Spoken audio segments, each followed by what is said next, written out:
Shannon Sharpe has expressed clear disapproval of Adin Ross during the latest episode of Nightcap. The discussion was sparked by a viral video in which Adin Ross admitted to using the N-word in private. I do say the word. I'm not gonna lie to you guys. I'm not fake. Whenever I listen to rap music, and I've been saying, I'm not gonna lie.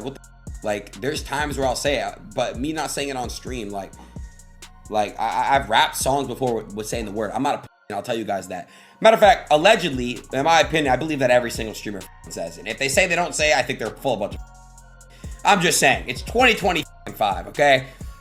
Yo guys, like, let me tell you something right now. Pretty sure everyone says it. However, the issue with Adin goes beyond his lyrics. He reportedly uses the N-word in everyday situations as well. People familiar with him have confirmed that he incorporates the word into conversations. While he does not use the racial slur with the hard R, he often uses the more general form of the word. There have even been leaked messages showing Adin using the term in text conversations. My bad, I forgot that you're not cool with Wobley. He doesn't. What the bro?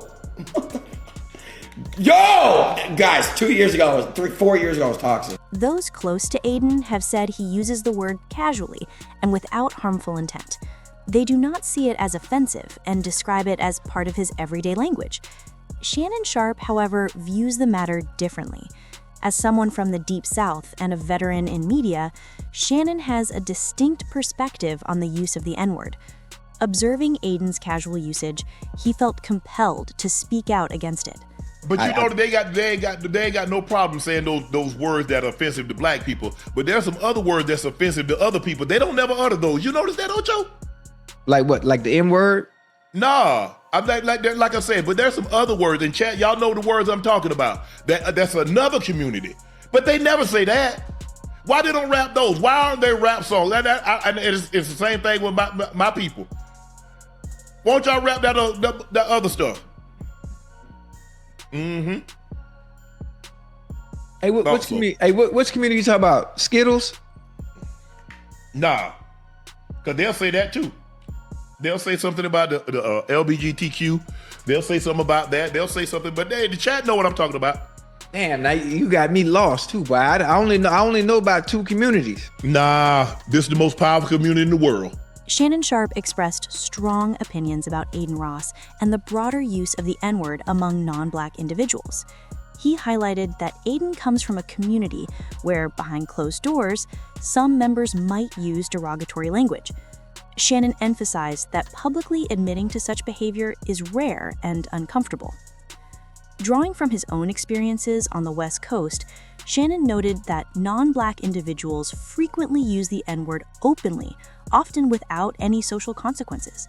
He observed that in some communities, people will fiercely defend their right to use the word, even more so than some Black individuals might.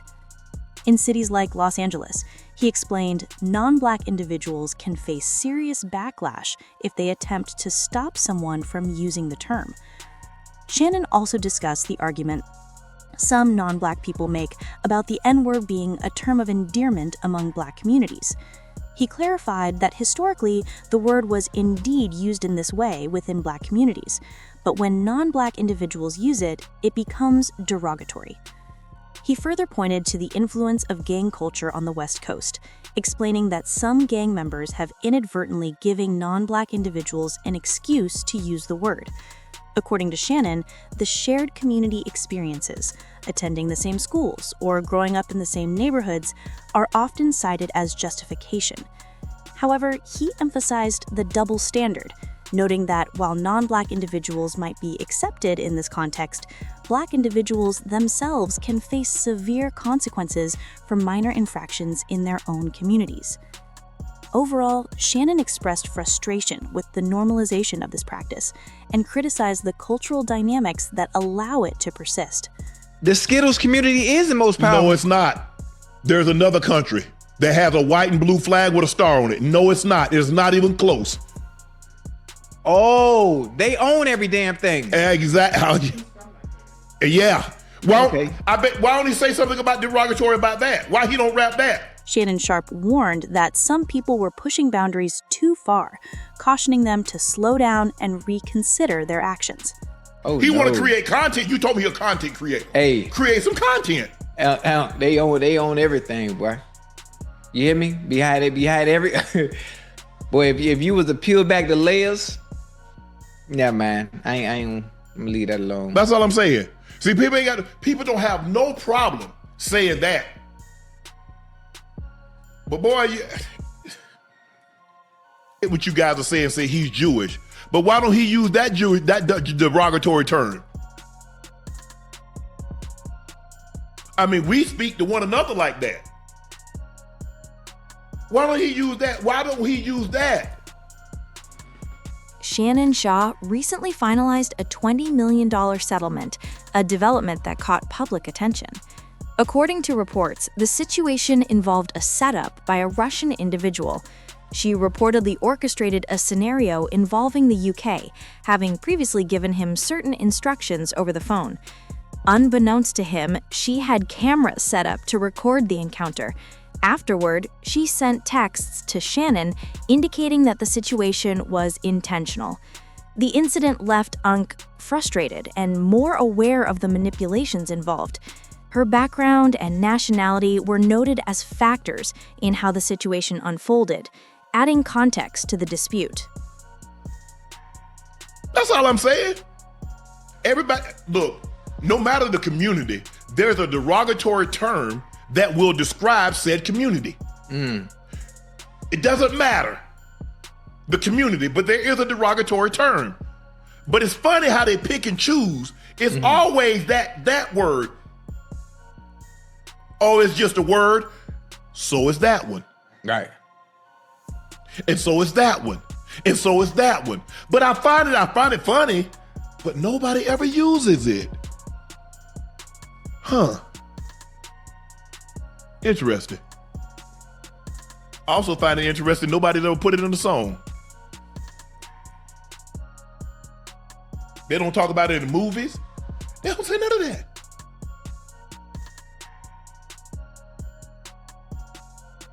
How many times they use it in Django? Oh my goodness, boy, Django was crazy, boy. Every two. If I had $1 for every time you heard it in Django, I ain't got no problem. I love Django. Jamie Foxx was sensational. yeah. He was unbelievable. Leonardo DiCaprio was great. The guy, what was the guy named? Christoph Waltz. Christoph Waltz. Unbelievable. He was great in Inglourious Bastards also. Yes. I ain't got hey. Damn. Great movie.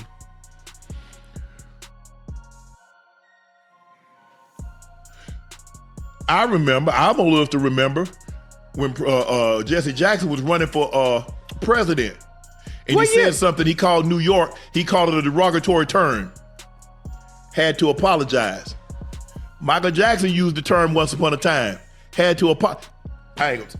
Shannon Sharpe reflected on how public reactions and social accountability have changed over the past decade.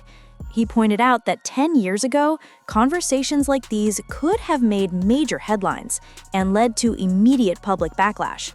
For instance, he recalled when LeBron James posted a seemingly innocent tweet quoting a rap lyric. The response forced him to issue a public apology to protect his NBA career. Shannon highlighted this shift to contextualize frustrations surrounding figures like Adin Ross, who comes from a community where scrutiny and social pressure operate differently than in mainstream media. Shannon Sharpe noted that some individuals may not fully understand how sensitive criticism of certain communities can be.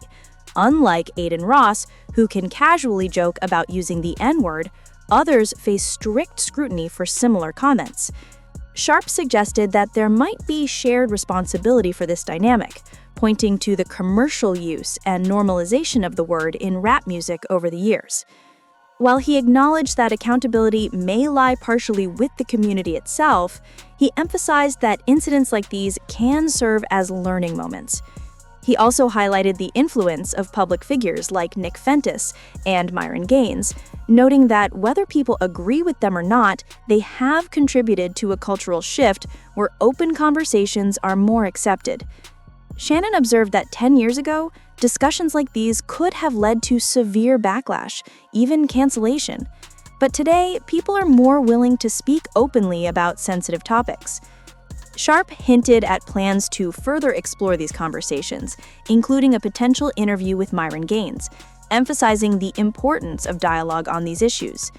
He concluded by inviting viewers to share their thoughts in the comments.